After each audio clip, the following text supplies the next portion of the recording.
Hello, everybody. Megan here from the Slow Medicine Collective. I wanted to pop in and offer a short but sweet teaching on one of my most favorite beloved nervine supporting herbs that you can bring into your practice and your work with your clients, if that feels called. I know right now the world feels pretty hectic and feels pretty heavy and feels pretty big. And this is a time and a place where we can turn to our herbal allies and our herbal friends for support. And more than ever, our nervous systems are needing a decent amount of support during this time and just during the world feeling as heavy and big as it is. It's also, we're experiencing a big change in seasons. So whether you're in the southern or northern hemisphere, shifting from warm to cool weather or shifting from cool to warm weather can be somewhat hard on the nervous system. And this is a wonderful place where we can bring herbs in. So the herb I wanted to talk about today is Avena sativa, also known as milky oats.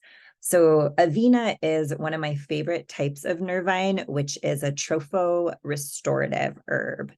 And these are my favorite nervines because they can have an effect upon the nervous system that is not just calming and sedative, but more directly restorative to a system or a body that feels worn down.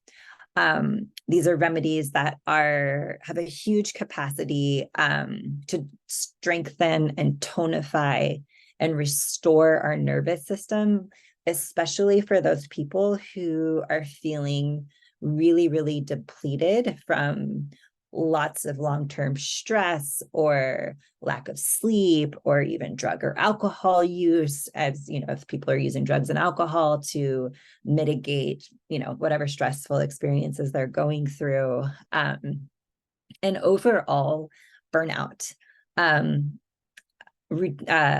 Working with Avena is probably one of the herbs I most recommend for people, given its trophorestorative effects.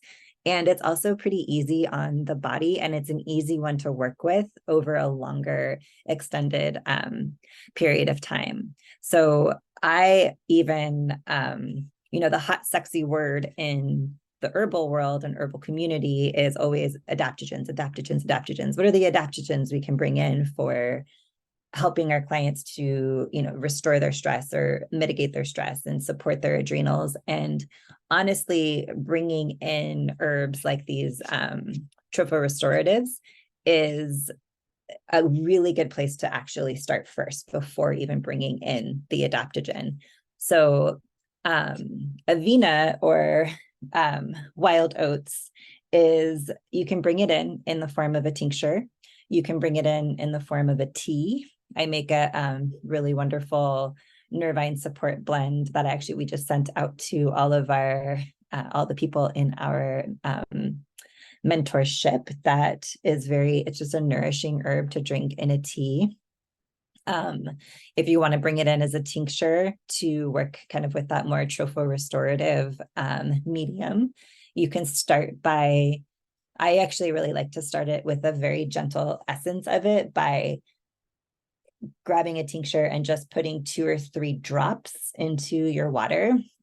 Introduce it to the body, introduce it to the system. I do this with all of the herbs that I work with, not just Avena. I always like to kind of get the essence into the body first and then bring it in a more therapeutic way. Once the body has given you the cue that, okay, this is good to go, you can work with the tincture doing 2 droppers 2 times a day to really help kind of soften and relax the nervous system and bring an overall sense of ease that may be lacking just during the world and the time that we are in right now. For those who have celiac disease, I would say be a little bit, if you have clients or autoimmune clients who have celiacs, be a little bit more careful with Avena. It can be cross-reactive. So again, this is where you would want to introduce it in a very, very gentle way, kind of more in that like essence type by putting a few drops in, or even starting it off with a tea. Or another option would be to grab milky oat tops and take a bath with it. That's another way to see does the body respond to it in a nourishing way. But it's an herb that can be worked with in many different ways. It's incredibly safe and it's incredibly powerful. And I think for I know a lot of my clients right now are feeling a pretty deep sense of burnout and exhaustion and overwhelm. And Avena wild oat is one of those herbs that I turn to that most people have had some pretty profound impacts from. So yeah, I hope that's helpful. And to learn more about herbs, we are going to be offering a couple of different workshops coming up. And then we also go deeper into various herbs, especially for the nervous system, in our practitioner mentorship, which you can get on the wait list for our next round at slowmedicinecollective.com/mentorship. Okay, I hope this is helpful. And I hope that you can learn to work with Avena and bring it in with your client sessions.